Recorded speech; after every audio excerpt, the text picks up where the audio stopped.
Hi, welcome to the video. I'm Dame, this is DameOver, and in today's episode 2 of Dame's Discourse, we're going to be talking about something that Matthew Tepp has suggested in the chat, and he's asked what my opinion on modern FPS games is, and I think that's a good thing to talk about, considering what we are playing right now is a modern FPS game. Came out in the last, 8 years.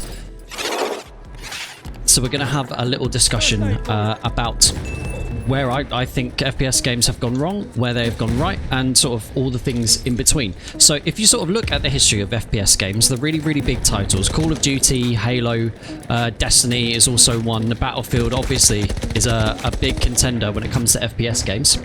And I've been stabbed in the face. What they had at their core that really worked, especially in terms of Halo, was a great story, cool characters that you really cared about, but the multiplayer was really satisfying.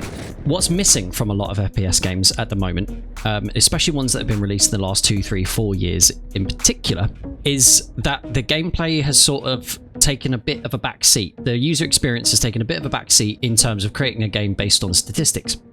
If you have a look at something like the latest Call of Duty that's come out, or Battlefield 2042, what they would have done in researching how to make the game as good as possible, have as much retention, keep people on the game, spending more money when they release cosmetics and DLCs and all of that sort of thing, it's going to be on user retention, which is why skill-based matchmaking has become a thing.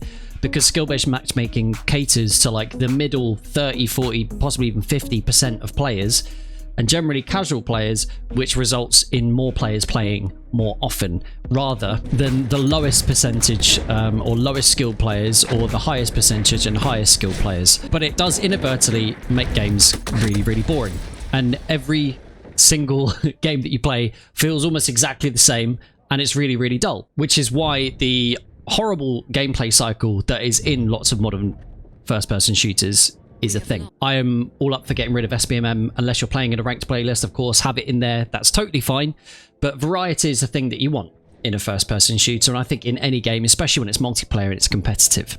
So that's where I think where games like Battlefield and Call of Duty have sort of fallen down in terms of the gameplay cycle, but where Battlefield in particular has fallen very short is by just having this idea of bigger is better and having really bad leadership. So instead of having people that actually play games that know what a game takes, and listening to the people that actually know what they're talking about when it comes to the game design, it's left the people that just don't, I got stuck on a rock there, that just don't actually know what they're doing and know what they're talking about, instructing people to do things, and they can't say no because it's their boss. They have to implement things. So this whole bigger is better idea with stupid amount of players in 2042, which was never going to work. Maps that are way too big and is again never really going to work, can become really frustrating because it then creates its own terrible gameplay loop. So those are two separate issues with two specific games. Now, looking at something like Halo, why was Halo Infinite not as good or not as popular as other Halo titles before? And this one's a little bit harder to say. A few things were added in terms of gameplay because everyone wants to see some sort of innovation, right? They want to see things that are slightly different, and they want to see things that are exciting, that aren't an exact carbon copy of what they've experienced before. New experiences equal good experiences, or something like that. And Halo has always tried to do that with every single new title. And I think, again, it was sort of unfortunate with timing and with the gameplay loop for Halo, which kind of made it fall down a little bit. But with the live service model that they put in, it's really difficult to make a good, satisfying live service that people will actually enjoy and they want to keep coming back to over and over again, as has been proven a couple of times on Battlefield with the failures, the abject failures that have been Battlefield 5 and Battlefield 2042. And Halo kind of did the same thing.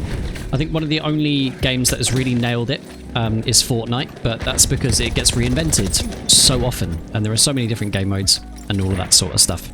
And I think that's where Halo kind of fell down as well. It wasn't as exciting as it used to be.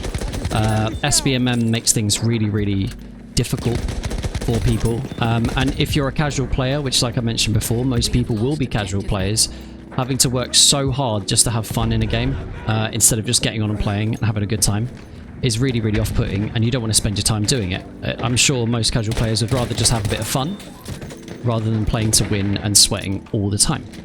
But that's where first-person shooters which have maybe had a resurgence, like Rainbow Six Siege, a really good game, by design very competitive, very difficult, no aim assist on console using a controller, which is its own rare demon, and all about map knowledge, positioning, and all of that sort of stuff. And that had a resurgence after it was basically restarted, taken away, and given a bit of a revamp.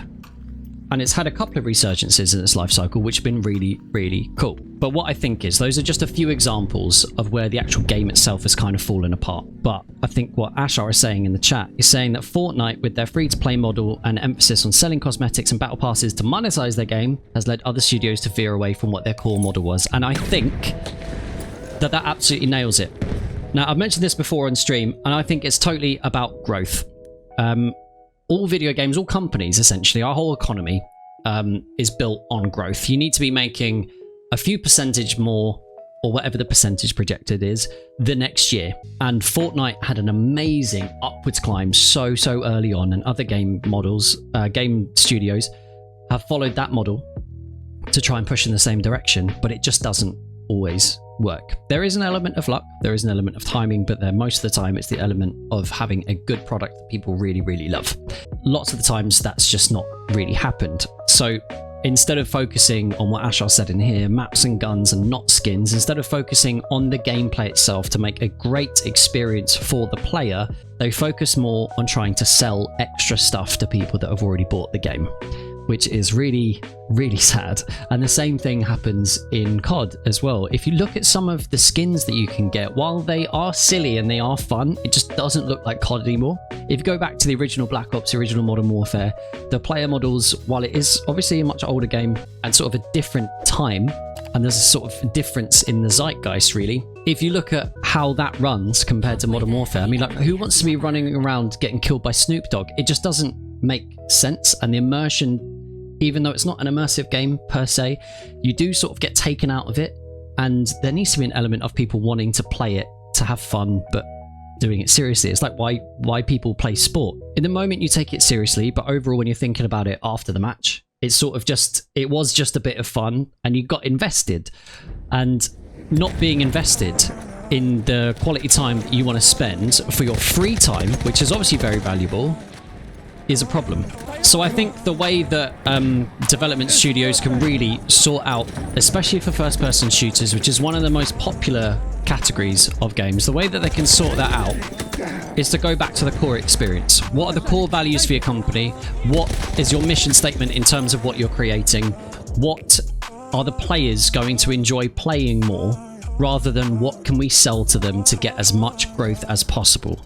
Trying to leech as much money out of players as you can while they're playing your game is only going to set people against you and only going to get their backs up, and people see through it completely. And it's just not, it's supposed to be a fun experience. If you're not focusing on what makes it fun, you're not focusing on the right things. So hopefully we see a bit of an upward turn soon. Hopefully with the next Battlefield title that happens. Hopefully with COD that also happens. But yeah, Ashar said that Fortnite has sort of inadvertently caused that, and I think it's possible that it's had a big part to play in it just because of its incredible success. So other people have just tried to copy it. But growth only comes from quality when it comes to people's free time, and that's what needs to be focused on. The quality of the games, the quality of the experience. Hopefully studios can go back to that, because that is really what matters.